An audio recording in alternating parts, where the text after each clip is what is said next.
please identify yourself by name and address.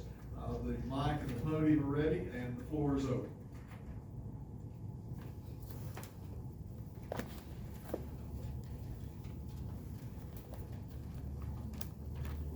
Good afternoon, my name is Peggy Wise Carter. I'm a citizen of Morristown and I reside at 515 Thompson Creek Road.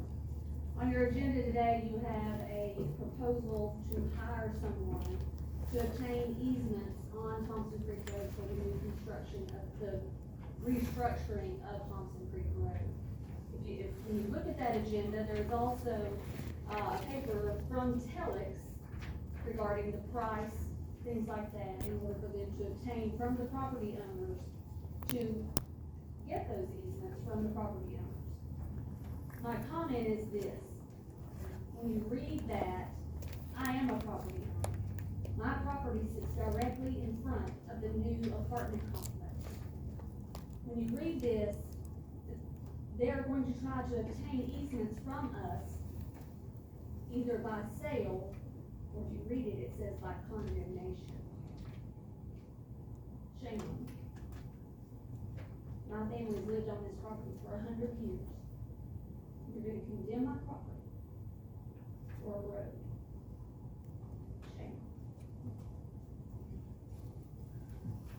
Okay, of course, what that is for is actually to negotiate the price of the right of way. Yes, sir. And it's, and what a condemnation is actually a purchase of the land at a negotiated price. If you don't negotiate, then you get to have a jury decide what the right price is. So that's the term, and not taking all your property away.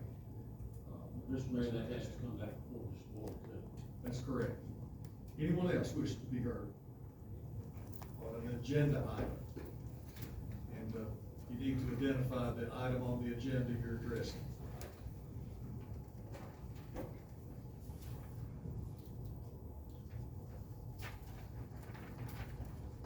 Good afternoon, my name is Richard from 316 East First North Street, Morristown, of course. And I cannot, the agenda that I want to talk about is 9D, number 4. About the Board of Appeal. 9D4. Correct. Okay. I am very surprised how fast you guys moved. If I remember correctly, just last week, someone from the building department suggesting that, and this time, not last week, the last meeting, and this meeting already tried to have much more detail coming out. So I guess this has been considered for a while now. I don't know why, but I think that is a good idea in a broad sense, broad base of consider, all things considered. But from what I can see from the pattern of behavior from this board and other, just from the last few months, the sense I get is power is hard to disperse once someone has. Justice is even harder to balance, and no one cares. And why suddenly you guys work in such a lightning speed and moving to this already on the agenda today? That is a surprise, even it's a good surprise. But I still want to know why. What is the purpose of the Board of Appeal? We already have the department to do the basic technical things. They are paid for, they are trained for. So they, based on their judgment on the safety and the cost of fixing something. Right now, you guys set up a board. What is the purpose? I want you guys to think about the purpose of setting the board rather than speeding again to find some of the body have a lot of property or have some kind of the background that serve your purpose. You did not disperse the power to have a balance of the justice, but you just try to keep the pressure of arm length away from your own shoulder. Shame on you. So, if you want to have a board, that is a good idea, as I said, but think about who are you going to bring in. Not someone with a lot of property, not some necessarily with the most talent, have legal training, or have a Nobel Prize in some kind of physics, but someone has a touch of the reality, like someone who owned a property in this town for so long. Is that a way that you don't have to cut through their property and to solve the road? Louis, your time has expired. Thank you, sir. Anyone else wish to be heard? Of course, the purpose of the board has been well discussed, well explained many times prior to adoption. Anyone else wish to be heard on any item on the agenda? Seeing none, we'll close this portion of the meeting and go to our first public hearing, our only public hearing of the day, this for ordinance 4711. This being an ordinance of the city of Morristown amending Title II, the boards and commissions, Title 12, Fire Construction Codes, and Title 13. Welcome to XD. The intent of this board, or intent of these amendments, is to create two new boards. One, the property maintenance board, which would consist of 5 members. The purpose of the board would be to hear appeals of the code enforcement office decision. And there would be things such as overgrown lots, trash, abandoned cars. And what this does is this gives an opportunity for citizens to appeal a decision without having to go to the city court, which can be intimidating in some cases. As I said, the purpose is just to give another opportunity for citizens that have their voice. The second board, question came to training. Once the board is set, Mark will be setting up a training session for our property maintenance people so they can understand what the code includes and what their responsibilities will be. So there will be a training session regarding that. As well as the second board, which would be the board of neglected structures. That will be consistent or made up of members currently on the construction board. It'd be similar to like the mayor board to the city council. Purpose of the board would be to hear or opportunity to appeal the building official's determination at the neglected building hearing. Again, the whole purpose is to have citizens another opportunity to be heard. That's kind of quick and dirty. Do you have any questions?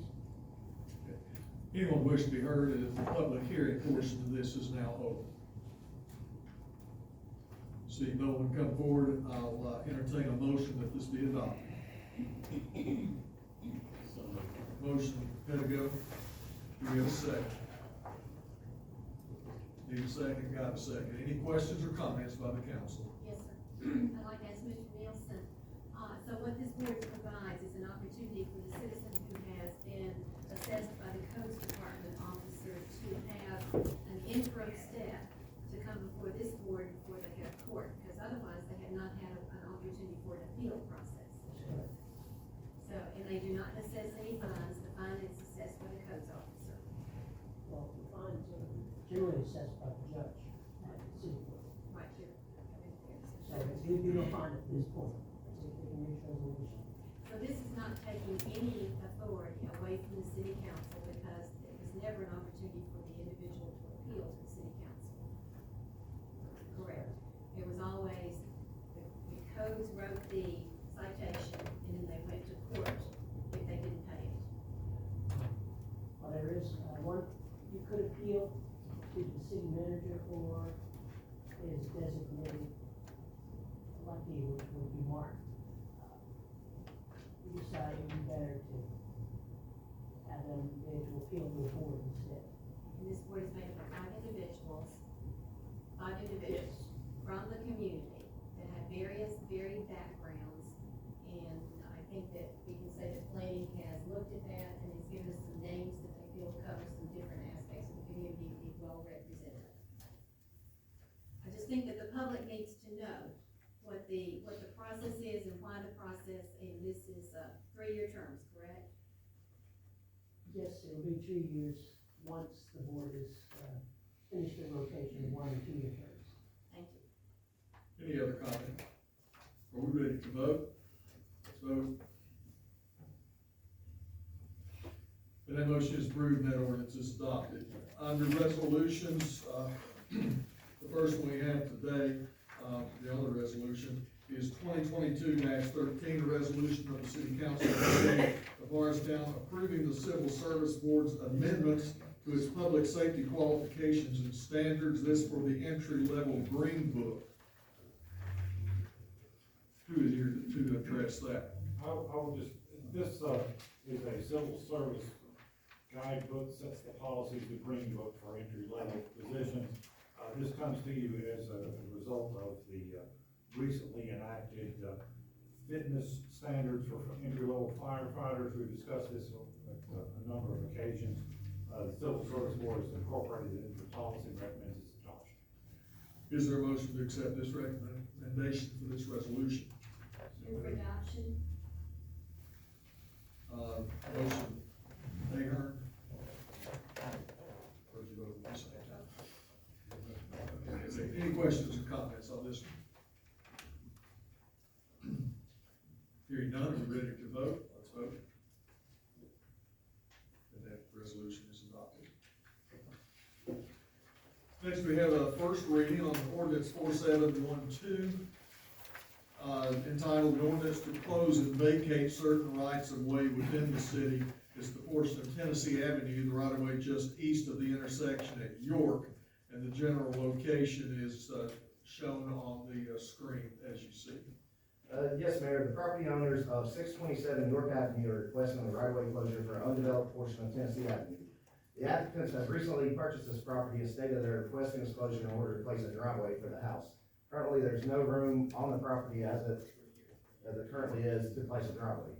The requested portion is at the intersection of Tennessee Avenue and York Avenue, and it appears to have been a stub that was for one time to be used for future development, but this area developed without the use of this stub, and it is now just an undeveloped grass strip that leads to the back of a property from another subdivision.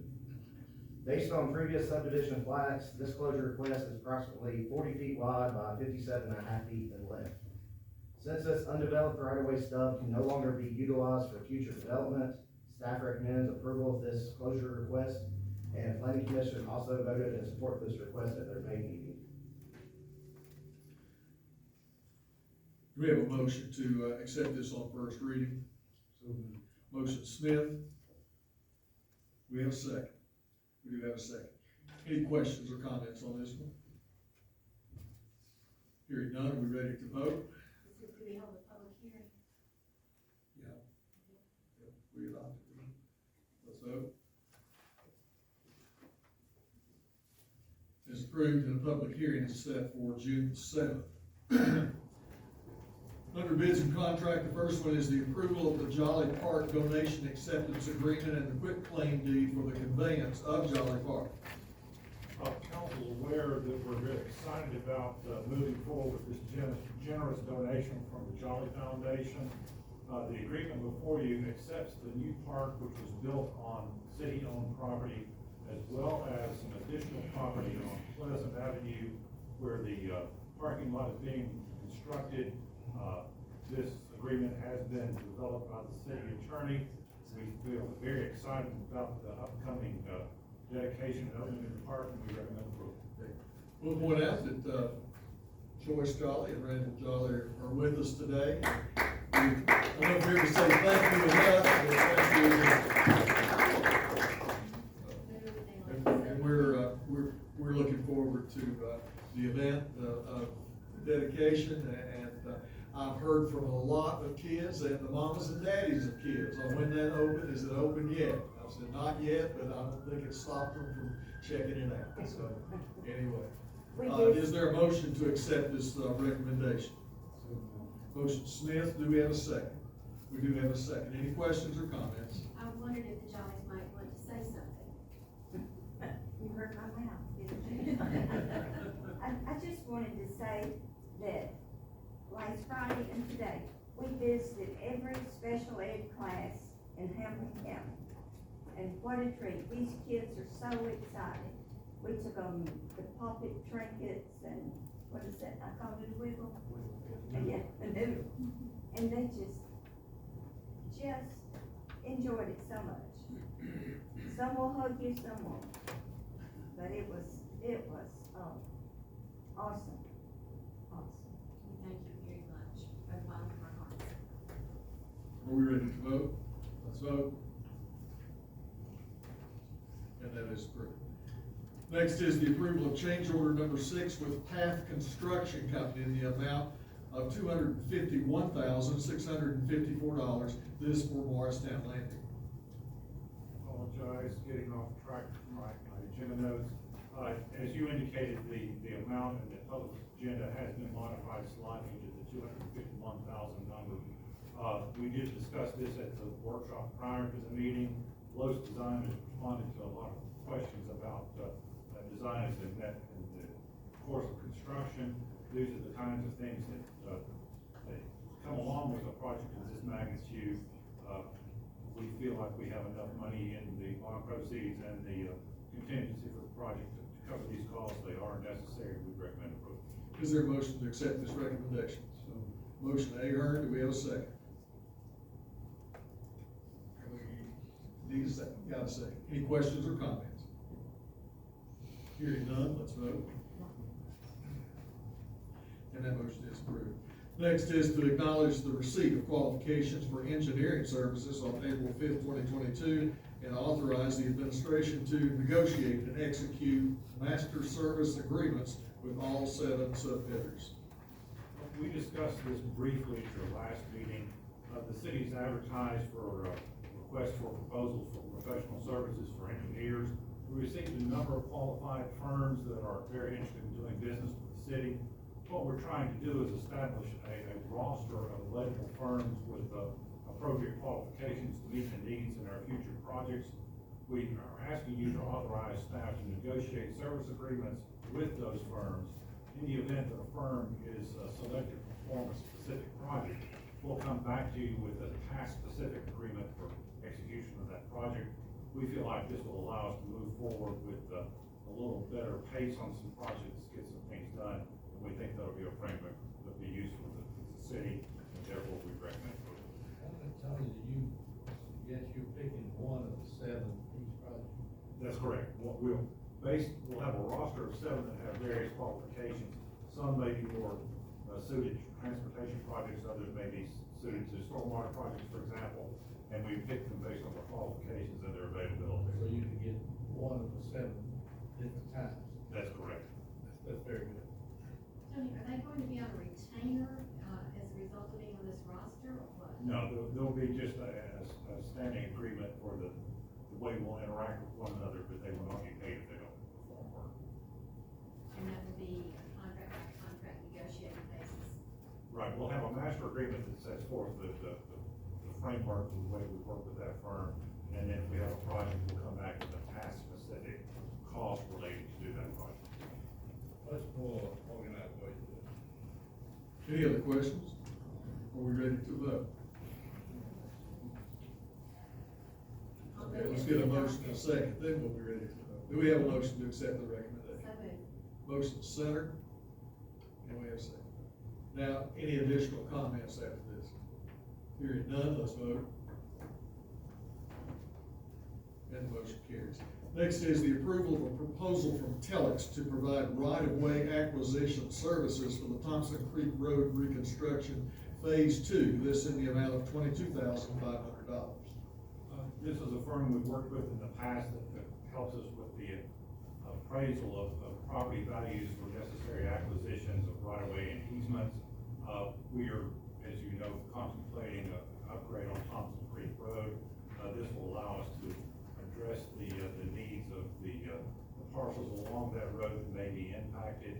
They'll provide a negotiated agreement and recommendation to council, which will need to be approved by council before it is executed. This has been a good process for us in other projects. We recommend approval. Is there a motion to accept this recommendation? I want to make that motion with the understanding that everybody understands this will come back to council before anything's done. That's what he said. wasn't it? Yes, I just want to reiterate. All right, motion Pettigo, we have a second. We have a second. Any other questions or comments? I appreciate Mr. Pettigo saying that, because I think the word condemnation just goes right to your heart. Scares me. Heck, yeah. Any other comments? Are we to vote? Let's vote. And the motion carries. Next, we have some appointments from the, council. First, deals with Morristown Hamlet Humane Society. These are annual appointments. This term is to, this term though, with, expiring, May 13, 2023, is term of, it's a mayoral appointment. Willie Santana has filled that role for 7 years. He has agreed to go one more year, and he will be my appointment for that. The other appointment to the Humane Society is a council appointment. This will be a 3-year term. Previously, that is, term expires has been carried out by Carrie Bowley, and this is for a 3-year term. Are there any nominations for that position? Mayor, I'd like to submit Steve Thayer's name in nomination. Steve Thayer's name placed in nomination. Is there a second? We have a second. Any other names that you wish to enter into nomination? Ready to vote? This is for the vote for Steve Thayer to fill this term, this spot when it expires on May 15th. We ready to vote? Let's vote. And Steve Thayer is appointed to the term on the Humane Society, which expires May 15, 2025.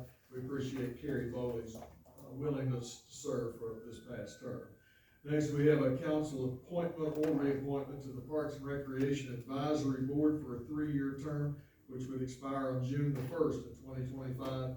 The terms expiring at Joe Fry, Randall Jolly, and Chad McCoy. Each of those 3, as I understand it, have agreed to serve another term. Is there a motion by council to recommend these 3 or any other person that you have in mind? Mayor, I'd like to move that we reappoint Fry, Jolly, and Cole. We have a motion from Senator. Is there a second? Any additional nominations? Hearing none, let's vote.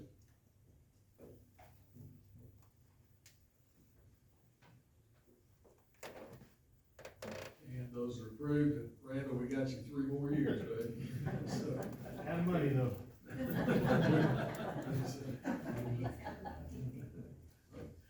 all right. We appreciate you serving too. That's not an easy thing there. We have also council appointments to the Property Maintenance Board of Appeals. This is a 5-member board. We have to, in order to get staggered 3-year terms, we have to stagger the terms on the front end. So the names that are, we have names before us. Is there a motion? I make a motion that we appoint, David Quill and David Cobble to 3-year terms, Bill Hale and Hugh Clement to 2-year terms, and Deborah Williams to 1-year term. Did you say that right? 2 to a 3-year term? That's okay. You okay with that? Yes. No, that's fine, that works. All right, we have the motion. Is there a second? Have a second. Any questions or comments on this one? Just point out, this is the board we just created by action a little earlier in the meeting, so this is a brand new board, we get it ready to roll. Any other questions? We're ready to vote. Let's vote. The motion carries, and those 5, we appreciate their willingness to serve. We go to the city administrator's report. Tony? Just a few things to mention today. You may be aware we had an accident on the west end at West AJ and Merchants Green this morning. Called on both MPD and Public Works to respond. Unfortunately, the vehicle took out our traffic signal controller, which made it a delayed time. We had to manage the intersection with manual traffic control. Folks worked well to get it back up online, and we appreciate both of those folks, of those groups, getting that back in service. This is the second time that cabinet's been taken out. We may need to take out extra insurance on that cabinet, but we'll take a look at that intersection again. This is National Public Works Week. We want to restate our gratitude for the men and women that serve our community in that regard each and every day, regardless of weather, regardless of conditions, they're also serving the community. also the Public Officer Memorial Day was Sunday, and, Police Week was this week. This was a designation first established by President Kennedy in 1962. Again, we want to thank these officers for their service, and particularly remember those that have given their life in the call of service to their communities across the nation. And then finally, on Friday, we presented and discussed the proposed budget for the upcoming year that begins on July. We'll have a workshop immediately following this meeting to continue that conversation and try and be ready for adoption of a plan come June. So that's my report for today. Well, I follow up that, on that accident this morning, and speaking of insurance, we ordered the insurance of the person responsible, has insurance, but we understand it was a hit and run, and our police officers were able to track that person down and cite that individual, so, appreciation to the police department. That would have been a problem if the person had fled and that was it, so thank you for your work. That's not easy to do either. We open the floor now for communication and petitions. This is a portion of our agenda where members of the audience may speak subject to guidelines provided. It has not always been a part of our agenda, but was a special edition a few years ago for council members to hear from the public about items not on the agenda. Again, the rules pertain name and address. If you would identify yourself with those items. You have 3 minutes to speak. This is not a question and answer session, but a listening time for the council. The floor is now open.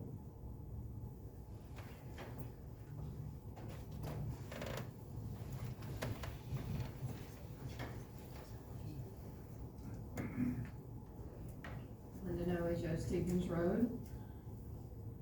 Gary, I love the way you have that so memorized about this has not always been on the agenda. It was added a few years ago to listen to the public. And that was a good thing. And I hope that Mr. Pettigo will not succeed in eliminating this period of talk. I'm concerned about 2 things. One is your property maintenance, the fact that, again, you have a 5-member board. You say 3 members are a quorum, and 2 of those 3 members can make a decision. Now, I know we don't like to change anything. We like to think we're perfect.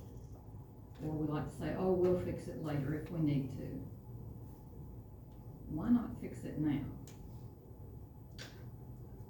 2 members can make a decision of a 5-member board. That makes no sense at all. The other item is I would love for you to tape and televise and post your meetings on YouTube. Particularly not only this meeting, but your pre-meeting and your work sessions.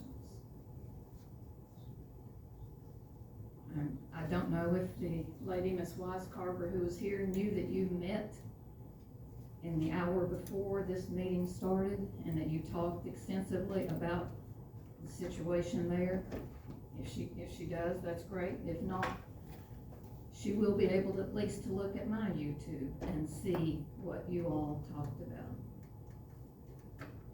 So it's a service to people, to everybody, not just people who have issues before the council, but to every citizen of Morristown. If you look around, you're one of the few that do not tape and post your meetings. We brag so much. I hear, oh, we're the envy of everybody. And you are the envy in many ways. But as far as openness, transparency, and providing access to all your meetings, to those people who work, have other commitments, have children's activities, or handicapped or unable to come to meetings, you do them a great disservice by not taping and posting your meetings. Thank you. Anyone else wish to be heard?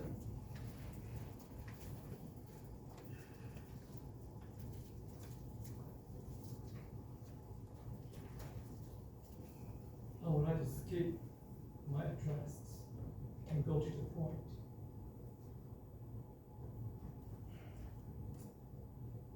I was arrested on April of 22nd when I tried to stop the crew that you guys authorized to do the work on demolition of my property. I was there with good reason, because they already missed asbestos before, a few weeks before. And now you guys once again have the same people there to do the work without willing to show their credential, and all their crew are Spanish. 99% of them do not speak English. None of them have any PPE. And I was doing that to monitoring the situation because I don't trust them. And immediately, the police officer show up and arrest me and throw me to the jail and charge me disorderly conduct or public disorder, I'm sorry, something like that. Basically it's a criminal charge. If I fail to pursue the court, and if that is on my record, I will never able to do like a basic things to become a public accountant or something like that. What made the police officer show up immediately and think that I am trying to disturb the public peace? I think you guys have to hold, not everyone. As I mentioned it many, many times, most of the people, even the people that I do not like, they are good people. But in some time, they show up the worst part of every one of us has, and not even contain it. I want to hold you, some of you, responsible, but by using the wrong word, twisting the word to describe some true situation, and projecting a wrong image of me as someone ferocious, violent, stupid, unreasonable, unpersuadable. That is terrible. But back to the Board of the Appeal. You guys have to have a different background, not only with the talent, not only with their professional knowledge, but with a little bit different of interest, not just looks good, but what is good for a long term for the whole society. What building can be kicked, because not only that is how much it will cost to fix it, but what is the green consideration, carbon, water to rebuild. Thank you, Louis. Your time has expired. And anyone else wish to be heard?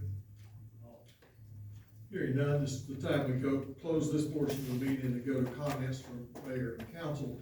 I would like to respond, and Louis, on what you had addressed, I think we might get a little bit closer to the truth if we remind you that the arrest came because you violated the boundaries of tape that were set up and by our law enforcement, and those who entered inside that tape for violating safety reasons were outside the scope of the law. And the way you hold somebody accountable for violating the law is an arrest, and that's what occurred, and you understand this.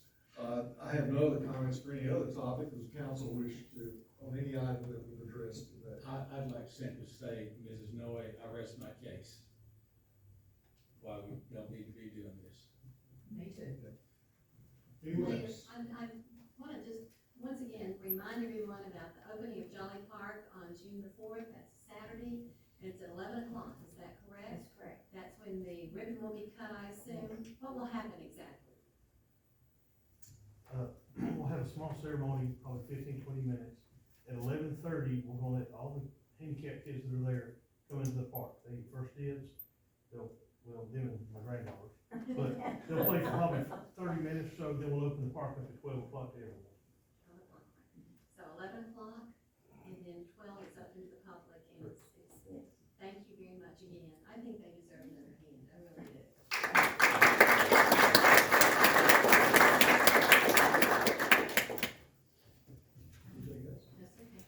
Anything else? I will remind the council that we're here for a while to analyze and ask questions and clarifications on our FY23 budget. If there are no other items to come before the council, I'll entertain a motion, we adjourn. So moved. We adjourn.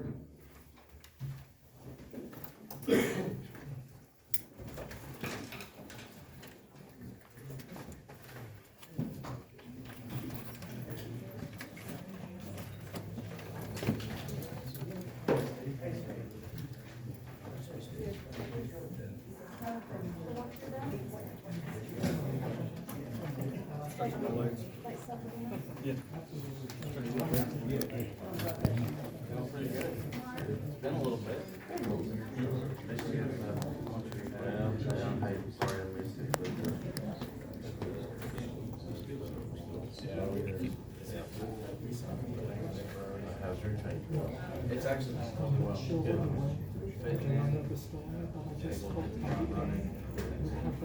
The format we'll use on this. Process of merging Johnson and Murray, Thompson. They're about 100 employees.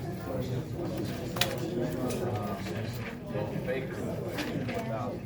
So, but it's really good because it really just adds a new region, which is why we're so business so small. So a lot of economies still able to pride themselves like large, large companies. Small, large. They act like a small company. They don't do things too big. Yeah. It's employee owned, so less of the corporate issues. But, you know, it's different because I've always been, when I worked in Baker, where that was all. And in this, it's like, in this office, right away, we have CPI, we have survey, we have site design, we have everything. So we can pretty much cover any bases, right, either Thompson or I'm sure we can get it. Yeah. Thank you.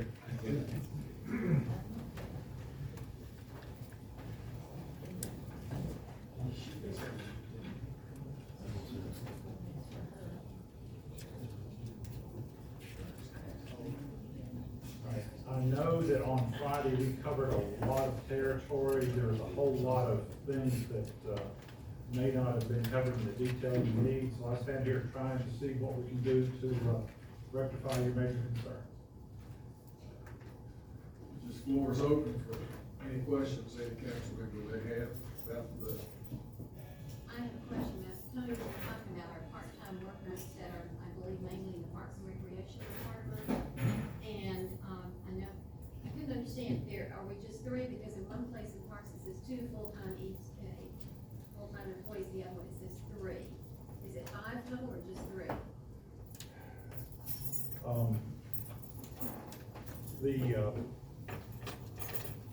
I'm not sure where you're referring to.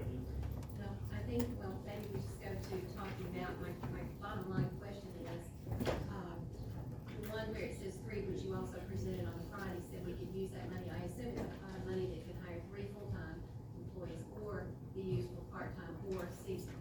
Right, but there's no money allocated for that. If we want to do that, my recommendation would be to look at and analyze if you don't get better use of your resources by going to full-time people. But since we didn't get the request in time, it is not included in the proposed budget, that would be in addition. Excuse me, what was it presented in time? There was no request for that at the time that the budget was put together. I mean, we've been talking about it, we've been asking what it's going to be, but there was never a cost. I don't know today what the cost is to go or increase the hourly rate for those people. I'm sorry that 3 years talking about it didn't seem to be a request. And I think at Christmas, we were talking about a bonus for our part-time people, which Right. was, I thought, gonna be 200, it ended up being only $54. I'm sorry, my language may be imprecise. There was no request in the budget request from Parks and Rec. And the city council can't request? Oh, no, certainly, and that's the reason we mentioned it in the presentation. But at this point in time, I don't know what the cost of what that would be. Does anybody else have a concern that we're still just paying $10 for part-time people in Parks and Rec? I think the minimum pay of anybody in the city ought to be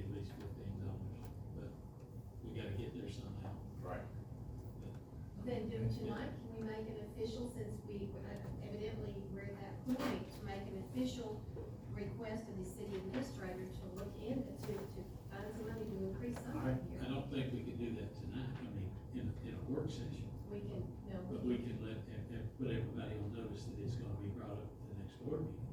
Yeah, I've asked for a cost of that, the recommendation from the master plan was to increase those people from $10 an hour to $11.50. And I've asked what that will cost, and I don't have that number, so I don't know how much to add to the budget to put that into place. Yeah, Newport has passed that $15 an hour. That's what they, nobody gets less than that, in the city of Newport. And Knoxville about that. I thought that we had an assistant administrator that had talked about that with our parks director. And conversation goes on, and I still don't have a number. When do you need a number by the end of our second vote on? Yes, by the time you have second reading. Is that what we're saying? And if we're increasing an expense, we'll have to have an offset, either a reduction of another expense or an increase in revenue, so it's a two-sided equation. We were talking about 3 part-time employees raising their pay from No. $10 an hour to 15. No. I think there are 10, but the number of hours they work and is still trying to be determined, and, at this point in time, I simply don't have a cost for what it is, because we don't have it well defined. Okay, one other one. And they're part-time employees, and the time that they're not working, are they drawing unemployment off the city? There are seasonal employees that are on unemployment. You better pay them more money than paying them. But you had proposed looking at the possibility of making them full-time employees and assigning them during the time they're drawing unemployment, we have employment for them. Yeah, I've asked to look at having permanent, employees and not seasonal employees. Part-time people could have a 12-month job, so we wouldn't have the unemployment situation. Those things are all still somewhat unresolved with regard to what the cost is and the hours would relate to it. It's better for the city to have them drawing unemployment or working for the city. It depends on what you get in terms of productivity out of the employee. Which is based on how much you pay. So, say like it's full-time or what? I What do you wanna thought, do? What do you wanna do? I believe that you could convert those multiple part-time positions to full-time positions with proper management and get more done and have a better quality, long-term employee with benefits. and that would be in Parks and Recreation. Yes. That would be floaters, Well, that had been mentioned once before. Yes, it depends on the workload and the assignments, it could be shared between there and Public Works. There has been some concern from Parks and Rec about whether there would be enough work to keep them productive during the winter months. We can certainly find other duties if that's necessary. But you're saying that there is sometimes overlapping of duties that sometimes Parks and Recreation deals with, and sometimes Public Works deals with. Yes, there's a lot of commonality in terms of tasks. But that money is not in the budget, you said, even for the 3 full-time. That money is not in the budget to do an adjustment on the pay rate or to convert those positions to full-time. I'm sorry, I understood from your presentation on Friday and from reading, I thought that that No, was. that's my preference, but there is no money in the proposed budget. The other thing I know that I did ask you when we talked about the nonprofits, and I asked, we went over and looked at the others too, and it comes from hotel motel tax, and that's the Crockett Tavern, increasing that from 85 to 9, and I noticed it stays at 85. My recollection of the finance committee was that they asked to see the revenues from the hotel motel tax before making the determination. So we presented the hotel motel tax revenue projections Friday, and you can make the adjustments as you see appropriate. So that has Is to go that, before the, that not? Right, yeah, that's correct, we'll have to take that up in this finance committee. so your first meeting in June, Yes. and we can look at that at that particular time. Yeah. Because I know you said that you made a conservative projection in this next year's budget for hotel motel tax collection, anticipating probably more, but we're conservative. Yes, we're very conservative on that because of the uncertainty of, where the economy may be going. We did see a significant increase this year. And my last one, Mayor, at this particular time is, I'd asked about, and I called Andrew and asked him about, I'd like to have that figure. We had a number of employees that we were down, and you mentioned that about the Morristown Police Department being down so many employees last year, and we've had some other vacancies. I'd like to know what that total amount is and how it was spread out over the budget, because that was unspent at the end of the year. That's correct. If there is unspent money, whether it's for salaries or commodities or services, it goes to fund balance. And the budget that you have presented before you has a draw of that money of $2.2 million for capital equipment. So that's where the money is going, is recommended to be allocated to those pieces of equipment. And we haven't had any budget amendments on that, though. We're working on that for your next meeting. We should be ready for a first reading of an amendment on June 7th. That's the day. So it didn't go to fuel or anything like that, it was rolled into the bottom line and then dispersed through this $2 million for capital. Well, I mean, if, for example, fuel is over and, electric power is down, we may make an adjustment to offset those two. We do cover any overruns before we do that, but we do have a significant contribution to fund balance in the year we're about to finish. Can I have that total number, that separate salary number of individual salaries that were not paid out this last year? Well, I know you tell me where they've been, where it went to fund balance. we can certainly try and do that, but it will be somewhat of an estimate, because some of those salaries will be used to offset higher costs in other areas like fuel. I understand that, I just wanted to figure before you offset. Okay, we can, where's Michelle? Michelle's sitting back there, she's already working her fingers and toes and counting money. It will be, I'm assuming you want salaries and benefits. Whatever the total number that was not expended because we didn't have an employee in that slot. So we didn't pay that money out or pay it for them. And it would be the total package, wouldn't it?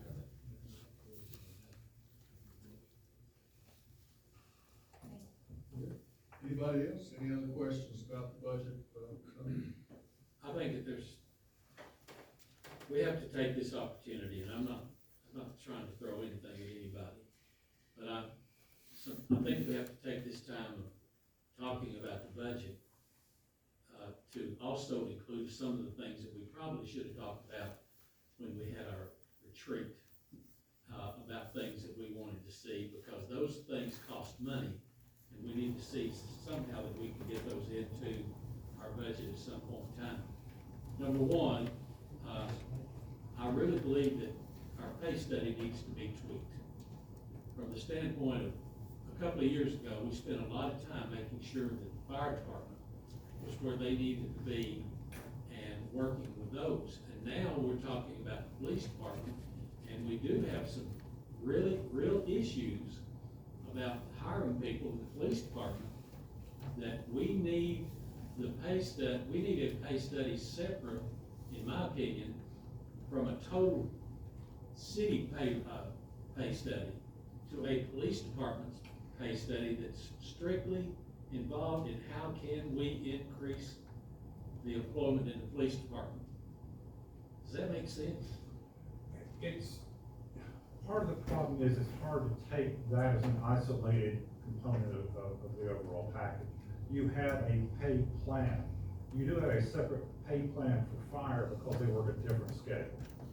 But everybody else is on a pay plan. Unless you want to create a separate pay plan for police, independent of the rest of the group, I think it would be problematic. What I would recommend is, we're going to go through the process of advertising for folks that are willing to do the pay study, talking to them about what you want that to be. They are much more well versed in what they can do for us than I am trying to guesstimate that. So if we can advertise for it, bring in some finalists, let council talk to them about how they would structure the study, I think you could have better results. Tony, I want to comment on what he just said there. I'm not suggesting anything, I'm just saying that the situation has arisen everywhere. Railroad is giving 17.5% increase for their employees. And the rationale behind that is because they want to keep them, because everybody's trying to steal them. wanna try to keep it, reduction of their organization. So it's a tricky, it's a slippery slope, I can see that, I don't have any answers for any of it, but it's different world. It is definitely a real problem, and, the problem we have, we stretched to get the 5% we recommended, and that was a little over $900,000 to make that increase. What is it, 17, so it'd be $3 million, and that's a recurring Well, I'm expense. not suggesting. Right, I know, I'm just- saying, why they did it. Yeah. Yeah. Correct. Okay, another thing, and this is a roundabout way of talking about the budget, but we get a lot of money from the state. A lot of money goes to the county, a lot of money goes to the city, a lot of money goes to internet sales, wherever it's supposed to go. But one of the things that concerns me is, I've been on this council since 2015, and this council has never, ever had a sit-down meeting between the city council and our state representative or our state senator. And I really believe, just like there was a vote a couple of weeks ago, and on the, was it state share taxes that, and you know, I had the senator to say to me, well, we lost that one. We never had that discussion. I mean, my point is, and I believe you all do a great job, and I know that the mayor talks to them, and I know you talk to them, but and I know that, Marshall Ramsey talks to them, and Bill Britton talks to them, but sometimes we need to get face to face with our state representative and our state senator and saying, look, I was told the other night by our state senator that they've got $1.5 billion in a rainy day fund. And they're still wanting us to find money that we can send them. We need to be sitting down with our state representative and our senator and saying, we need some of that money to stay at home. Now, that has nothing to do with the budget, but it sure will have something to do with the budget in the next year. Right, yeah, I think that there's definitely, as I indicated on Friday, a bias in the legislature against cities. And as I said, I really believe it goes back to when they say city, they think of the big three. And they're not really thinking about what that means to the community in which they live. But I think there's a real possibility of being productive with a sit down. We haven't done it before, but it might be worthwhile. I just think that we ought to at least have 1 year that we sit down and talk to them before they go into session and let our representatives know that we're the people who voted for them, and they need to go down there and be arguing for things that we need here. Another thing that has nothing to do, again, directly with the budget as far as money's concerned, but I think that we're missing an opportunity of not showcasing our city by making it more attractive from 25E to AJ, to Morris Boulevard and to East AJ Highway. There again, it takes money to do that, but when people are coming down, and there's a lot of traffic coming down 25E, not just going to Bean Station or going to Newport, but going north to south or east to west. And I think if we could sometimes sit down and look, and just like we did on East AJ Highway, where we planted all those trees, you can see now, and you can't see the mall from 25E because of all the trees and things like that, and that needs to be addressed at some point in time. And again, I say that now because it's money that it takes to do that, and we don't have that money right now. One of the pieces of equipment that's in Public Works is a grinder attachment for a bobcat that would help us address some of that undergrowth, and in particular there across from the mall is one of the areas I think will be targeted. Part of the problem we have is that TDOT looks to those areas that they are state-owned right away, but they require us to maintain. That's right. So, but part of the answer is in this budget in that equipment. Yeah, and they look to us to maintain it, and we're not maintaining it, is basically the deal. Another thing that costs money and needs someday to be in our budget is that I don't understand why we don't have convenience centers. Excuse me. for people. We're talking about people taking the trash and they're raising the rates and everything out there. I don't understand why we don't have a couple of convenience centers for people in the city to take the trash to, so, or the brush, so they don't have to leave it sitting on the street. And it would be something that would be a lot, it would be, saving money, rather than having a truck come by and pick them up all the time. That's someday. Another thing, and we've already talked about it in the previous meeting, was the, safety at Jolly Park and Fred Miller Crossing. And it looks like that we've got that being worked on and should be ready by the time, with good luck, should be ready by the time we have the grand opening. Got my fingers crossed. Yes. And the final thing I want to bring up as far as budget money's concerned is that we really need to be looking hard at the, opening of the landing and what benefit that tax increase to build the landing, what benefit does the citizens of Morristown get out of that? And that's all I've got for you. Along with that, I would like to say that we do need, as a council, possibly even a half day that we get together and talk about the landing. It's time to do that. I hope that if we can get past the budget in the next month or so, we'll have an opportunity to sit down and talk, and the landing will be one of the prime issues we need to cover. So if we can get this done, probably June.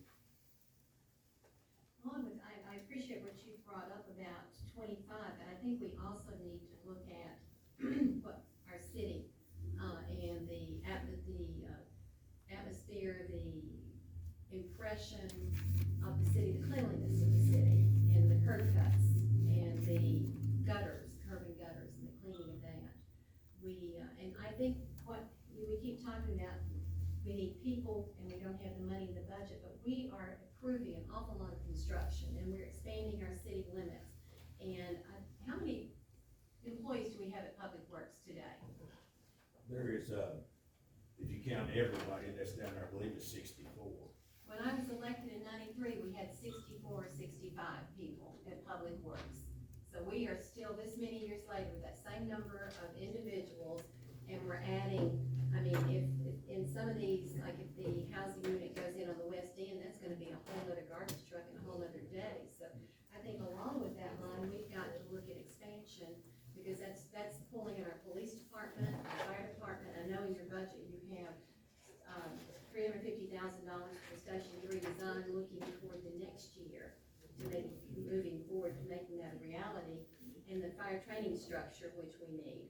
But we also need personnel in each one of our departments.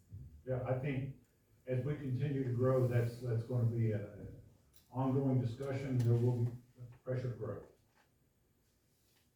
And Now, you mentioned the curb line. You don't think the repeated process has really made an improvement on the ones we've been cutting? On the ones we can cut, but we need to do more. If we can do, and I think the question was asked by Chris, how many employees from Public Works are working downtown when we have an event? He said 2. I think Paul said 2. Mr. Brown said 2.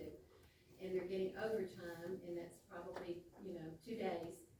And I was thinking, if we can pay overtime for Public Works employees to work to help with a downtown event, either set up or clean up, we can pay them overtime to work on the weekends, to do some of these additional curb cuts. Right now, I think the guys are pretty well ragged and running low on wanting to work additional hours. They're struggling to get done what we can, but, like I said, we can grow the staff, or we can look into other Well, ways. this would seem to work into what you're suggesting on part-time employees you just talked about. If we make them full-time employees, that would ease some of what you just talked about, correct?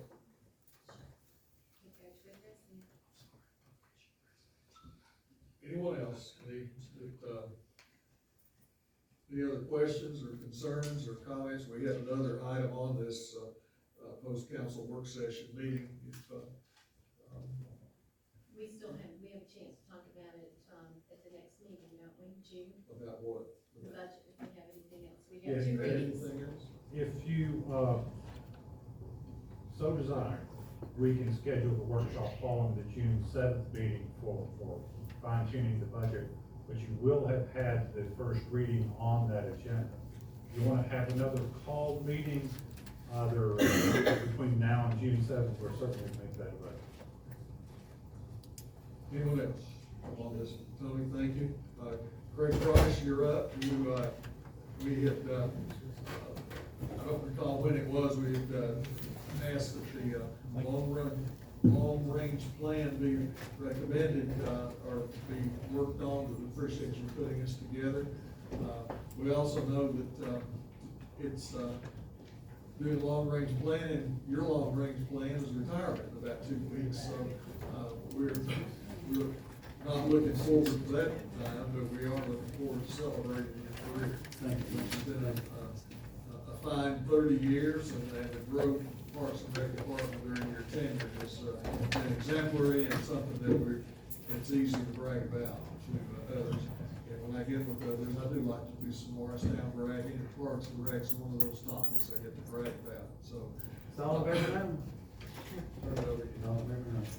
I'll quickly, go through the big book first, I won't read everything, but just highlight some things, and, you know, this has been a process, and, just acknowledgements, y'all made it in there as contributors and so forth, and I think as far as our surveys and the rankings, we had 4 of the council members participate in that, and along with the master plan committee on page 3.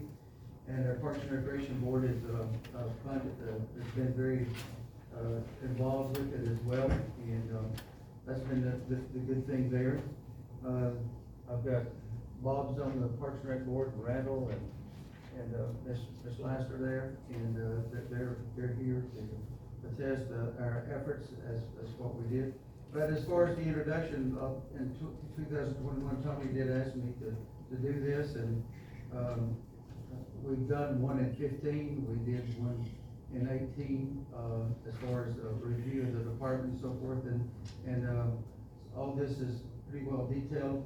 But also, but on page 4, the main thing is when I stood before you all on August 2nd, I give you all handed this out, and it said down there at the bottom, it says after process has identified and prioritized list, then our elected officials can seek cost estimates from professional design team to give analysis and finalize cost options to begin implementation of a master plan over the next 14 years.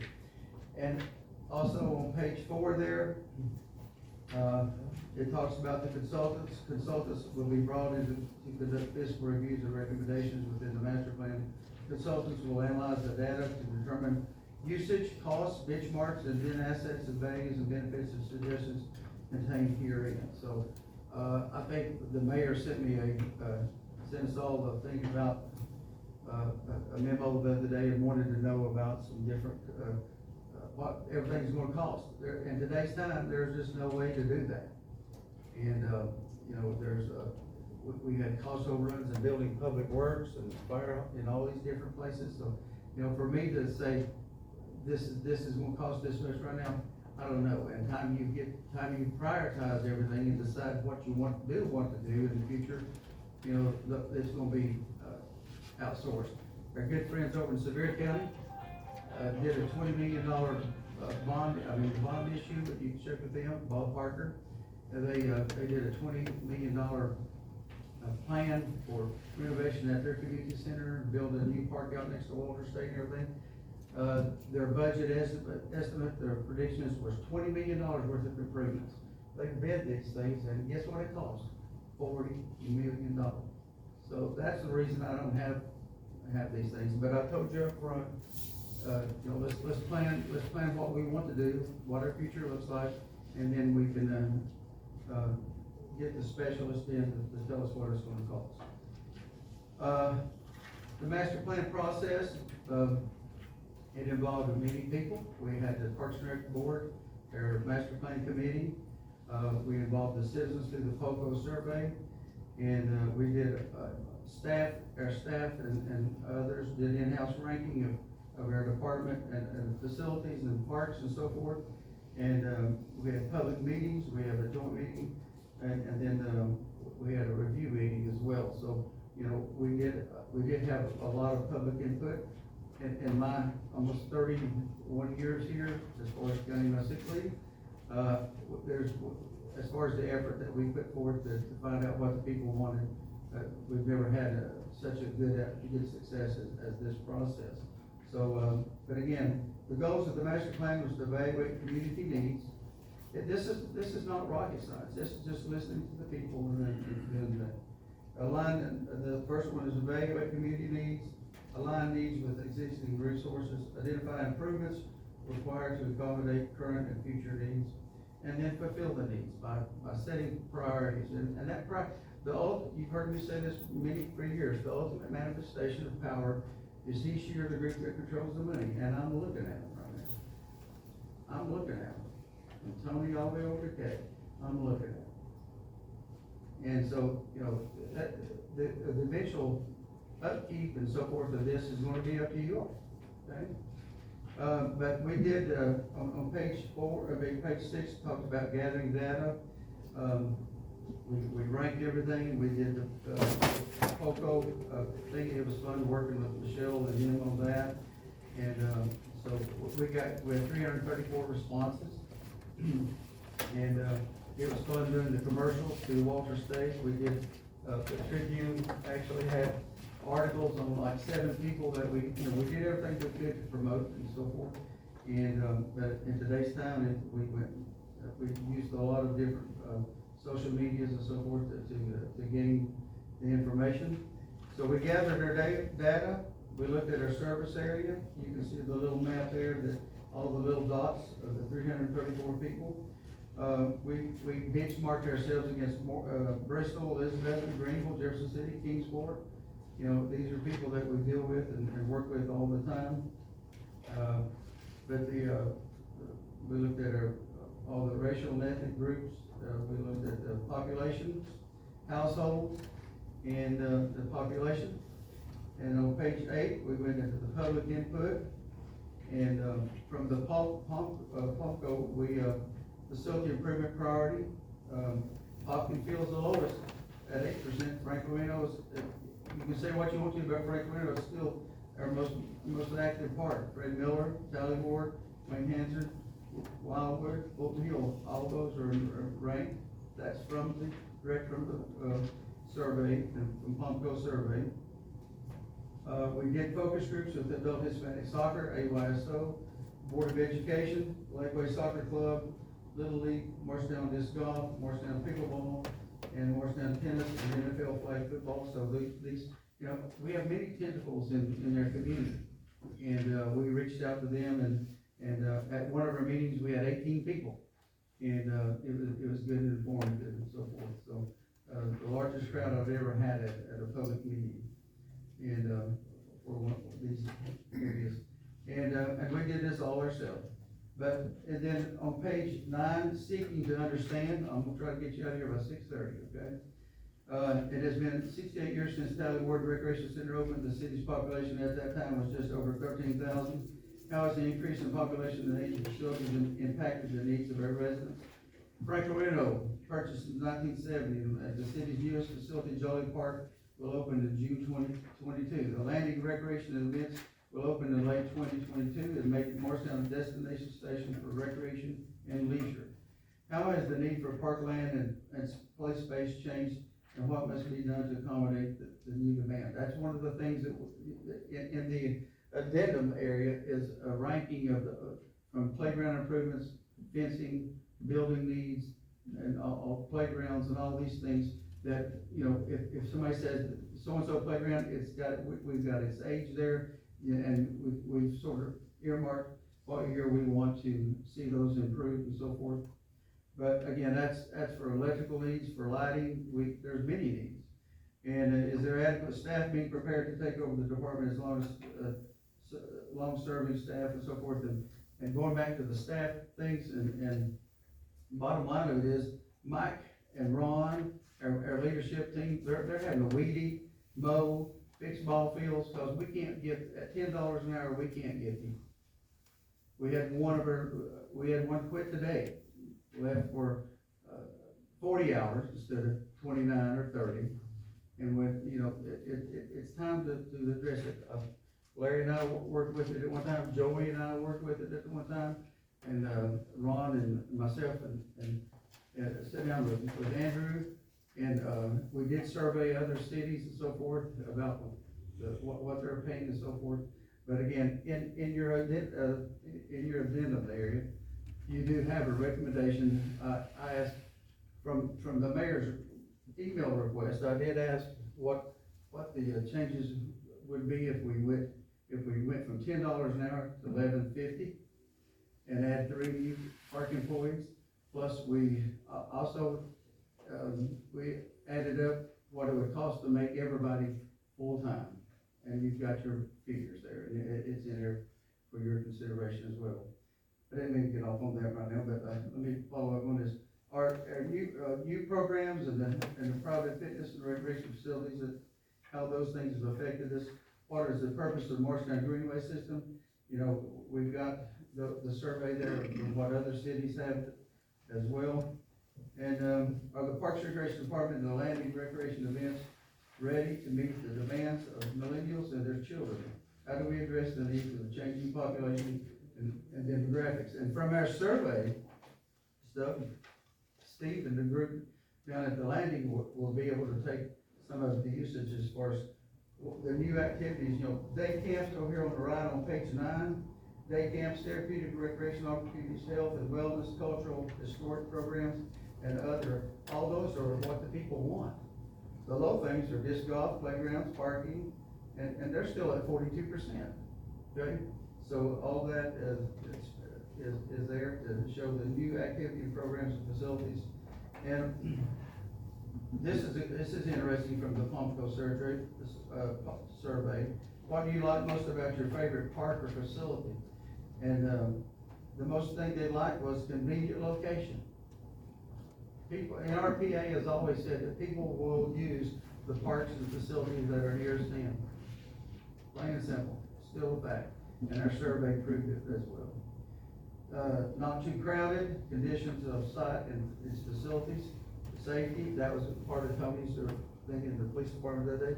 You know, people want to feel safe, and they reflected that in the citizen survey this year. Playground structures, trail connections, variety of recreation facilities and opportunities. People want options, and then programs and activities offered were the lowest. It's not all about sticks and ball anymore. It's changed, and then the organizational structure. I won't go through that, but you know, it's there for you all to understand. And then our staffing. In 1993 is the year I hit town. We had 17 full-time people. In 2022, we got 17 full-time people, but we've added over 318 new parks, facilities, restrooms, ball fields, playgrounds, all this stuff, walking trails, and you know, we need people, we need some bodies, okay? And then the operating budgets, you know. On page 12, capital projects recommended for the next 10 years, half turf, half grass fields. You know, if we had our infields on our athletic baseball and softball fields, if they were turf, where there's no rainouts, you might have a lightning out because of lightning in the area. But We're talking about artificial turf in the infields, and then the outfields would be grass. And again, if we could, you know, it'd be great. The seasons could last longer. Kids could be more active and so forth. You know, with the winter weather we have today, you know, there's a lot of 50 and 60 degree days that people could still play and so forth. And we could have a winter league, you know, and all kinds of different things you could do. But the other thing is Tallywood Recreation Center, a phased renovation.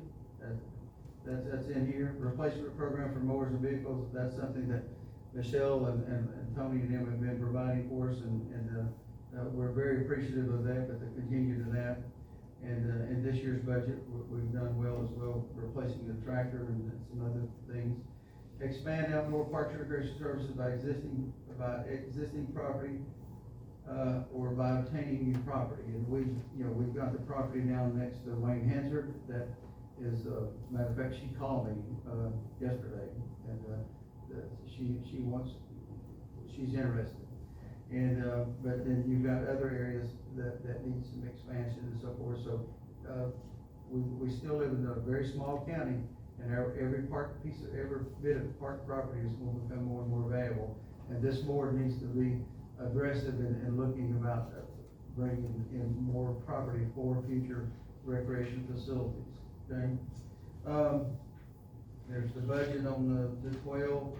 Then we get into the athletics and the program stuff, you know, and then each part, and we list there what some of the needs are, you know, at each part, from Franklin all the way to, down to Civic and so forth. You know, like I said, y'all are smart people, you can read it. As far as the addendum, a lot of the stuff where we surveyed other cities and so forth, you know, Jefferson City, 3-page reports there, Kingsport, Bristol, and then also, like I said, they got the employee stuff as far as the full-time, nighttime. Very quickly on like I said, I'm trying to get you out here by 6:30. Tony asked us to do an option A or give us options. Option A would be to raise our part-time pay for those individuals. They're listed in there, what they do and so forth, from $10 to $11.50. And I know other people are at 13 or 14 or whatever, but I understand the situation that we're in. But if we could get it raised up to $11.50 an hour, and then anytime that the city gives a COLA or cost of living increase, that those part-time people be given that. And that way that they can have some type of minimal growth each time that's happening. Adding 3 full-time employees, like I said, Ron and Mike and them we just don't have anybody to fix things. You know, if we fix things, everything else goes, you know, we're behind there and so forth. So, option A would include, $11.50 an hour, and then adding 3 full-time people, and, that, right now, down at the bottom there, we're spending $198,000 on that right now, but the cost to implement the master plan would be $723. So if you take the 198 away from the 723, it's $525,560 to get everybody up to $11.50 and add 3 full-time level 3 positions. The full-time concept is basically the 198 minus 1,058,833 for option B, and then the total is there is $860,833 to get everybody full-time. Okay, and I know it's up to the finance and the administration to work on those, but again, there is need there, and we can't exist. We can't exist. We need weed eaters, and it's most of the people that you're trying to hire right now, they're not in good physical stature, they can't show up because they can't pass drug tests, or they're already 75 or 80 years old, or they're old like me. I guess I'll have to come out and weed. But bottom line of it is, you know, there are needs there, and we are 7 days a week. We're from Wayne Hazard all the way to Frank Loreno, and then here in town. And, you know, like I said, we have hired 3 people to work the Jolly part, and, you know, with the investment that the Jollies have made and so forth, and this thing needs protecting. And, and those 4 awesome shelters are gonna be rented, and hopefully the revenue generated from those shelters almost will help pay for those people that are working there in that capacity. So, you know, we, you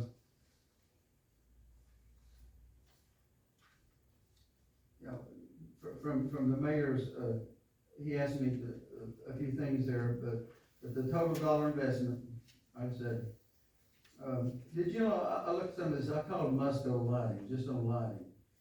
The tennis courts project.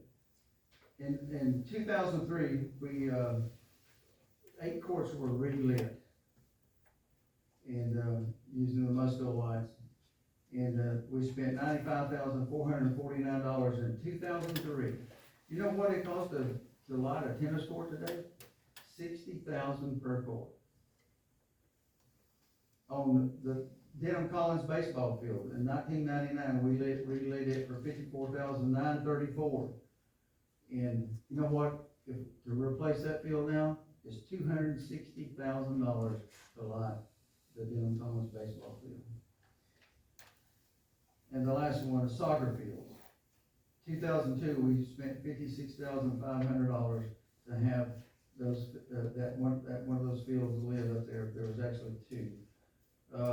But the soccer field now is $165,000 to get it done. And the most expensive is a football field.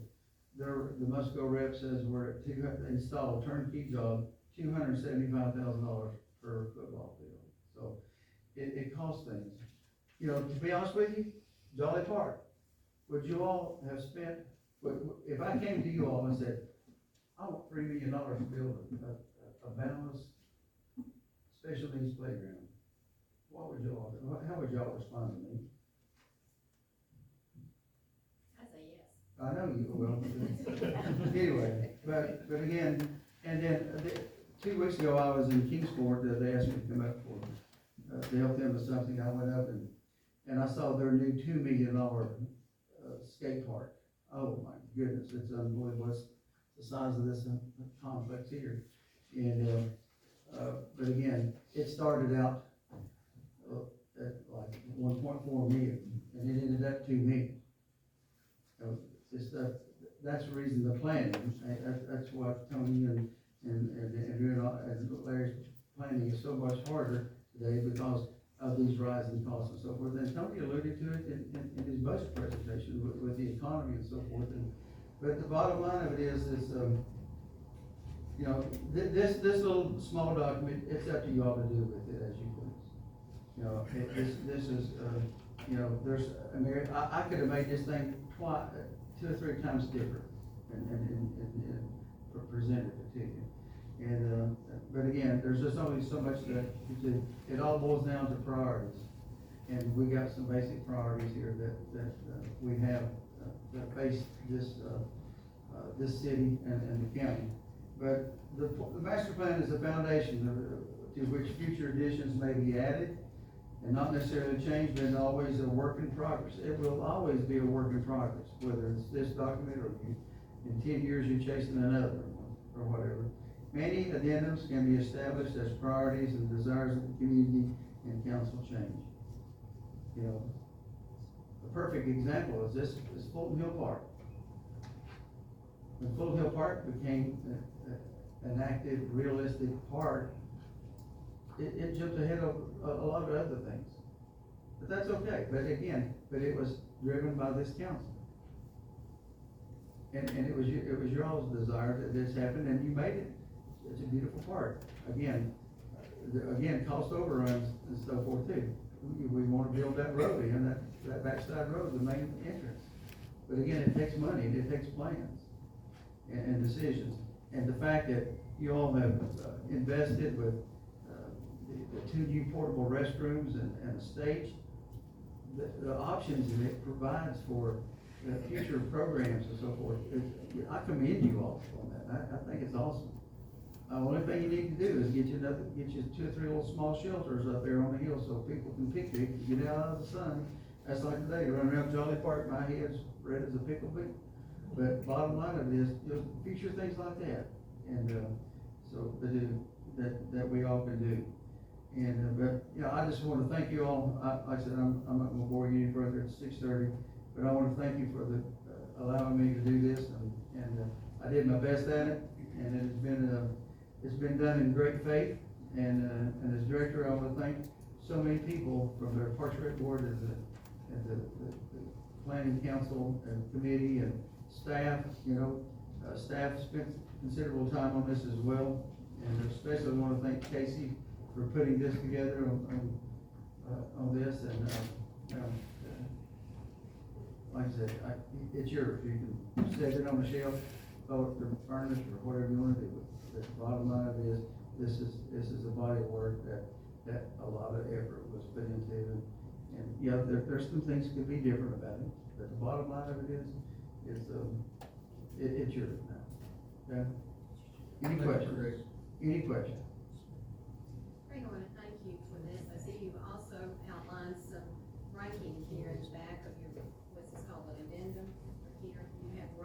Yeah, we sat down, and we just put some things in order. So when people, if somebody comes to about a certain part, then you can look at there and say, well, this is, you know, where does it rank, and so forth. But again, it's a different world. Parks and Recreation is changing, just like everything else, and it's gonna continue to change. It's just, but, you know, thank you all. Thank you all. Any questions? Okay. Thank you for your 30 years of service. This is my last meeting, and, And I'm glad you got to present the master plan. well, thank you. It was been, and when I said, you know, after June 1st, I'm gone, I am gone. You know, it's time. John Ward said it when he left, he said, it's time.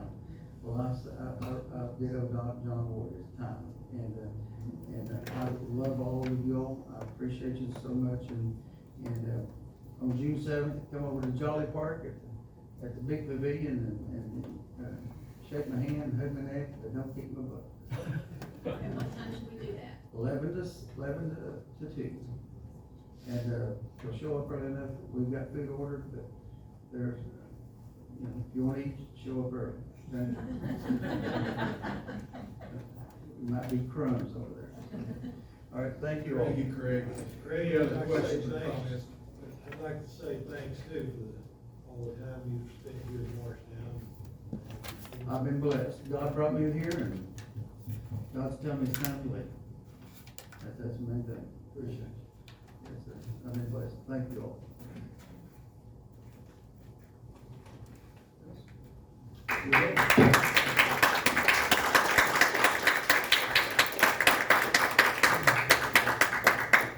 Hey Gary, Mom would like to say something.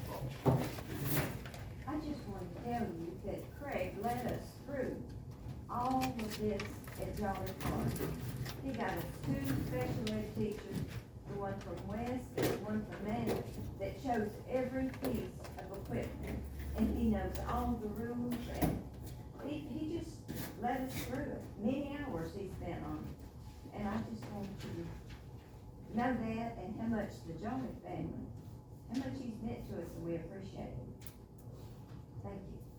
Thank you. Thanks for taking. You bet.